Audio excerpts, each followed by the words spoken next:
ప్రభువైన యేసుక్రీస్తు నామములో మీ అందరికీ శుభాలు తెలియపరుస్తున్నాను. మీరందరూ బాగున్నారా? మీ కొరకు మేము ప్రార్థిస్తున్నాం. ప్రియ దేవుని బిడ్డారా, మా కొరకు, మా పరిచర్య కొరకు మీరు ప్రార్థించండి.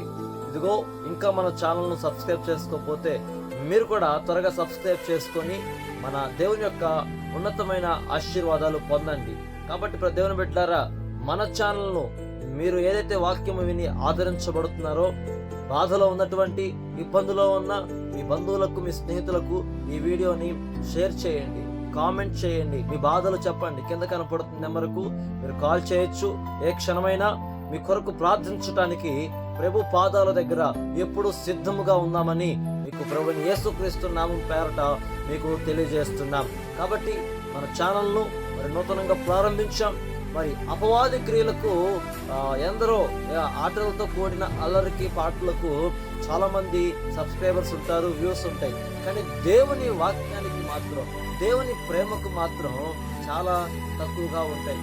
కాబట్టి మనము లోకములో ఉన్న వారిని దేవుని దగ్గరకు తీసుకురావాలి. కాబట్టి దేవుని ప్రేమను వారికి తెలియజేయాలి. కాబట్టి మీరు ఏ ప్రేమనైతే పొందుకొని మీరు ఆనందించబడుతున్నారో, మరి ఆ ప్రేమను ఇతరులకు కూడా, మీ బంధువులకు, స్నేహితులకు కూడా మీరు తెలియపరచాలని, మీ ఆ ప్రేమను వారికి పంచాలని ప్రభువైన యేసుక్రీస్తు నామం పేరిట మీకు తెలియపరుస్తున్నాను.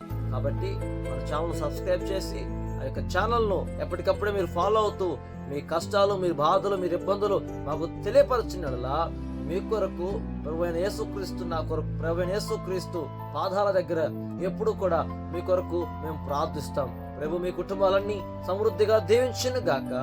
ఆమేన్. దేవుడు లోకమును ఎంతగానో ప్రేమించాడు. లోకంలో ఉన్న నిన్ను, నన్ను ఎంతగానో దేవుడు ప్రేమించాడు. మనం బాధలో ఉండొచ్చు, మనకున్న కష్టములను బట్టి ఎవరి ప్రేమను నోచుకోలేకపోవచ్చు. దేవుని బిడ్డలారా, ఈ మధ్యాహ్న కాలంలో దేవుడు మీతో మాట్లాడుతున్నాడు. మిమ్మల్ని ఎవడు ప్రేమించకపోయినా నేను నిన్ను ప్రేమిస్తున్నాను, నువ్వు భయపడవద్దు, దిగులు పడవద్దు అన్నాడు దావీదుకు. ఒంటరిగా ఉన్నప్పుడు యేసయ్య అంటారు, నేను నీకు తోడై ఉన్నాను, నువ్వు భయపడొద్దు.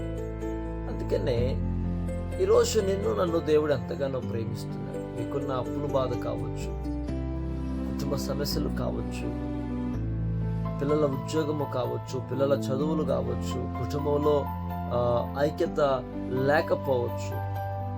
ఎవరు విడిచిపెట్టినా సరే దేవుడు మనలను విడిచిపెట్టడు.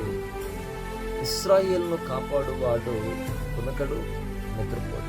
కాబట్టి దేవుని వాక్యం సెలవిస్తుంది, దేవుడు మనల్ని ఎంతగానో ప్రేమిస్తున్నాడు. ఆ ప్రేమలో అనేక దోషములను కప్పివేసిందంట. 1 పేతురు రాసినటువంటి పత్రిక 4వ అధ్యాయము 8వ వచన భాగాన్ని చదివినప్పుడు, ప్రేమ అనేక పాపములను కప్పును.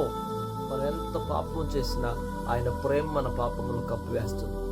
ఈరోజు ప్రభు పాదాల దగ్గరకు వచ్చి మనం ప్రభు పాదాలు పట్టుకొని బ్రతికిలాడినప్పుడు, ఇదిగో పశ్చాత్తాప ప్రార్థన నీ స్థితిని మారుస్తుంది.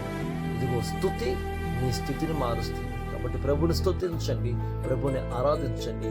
దేవుడు మనందరినీ సమృద్ధిగా దీవించి ఆశీర్వదించి అభివృద్ధి పరుచును గాక. ఆమేన్.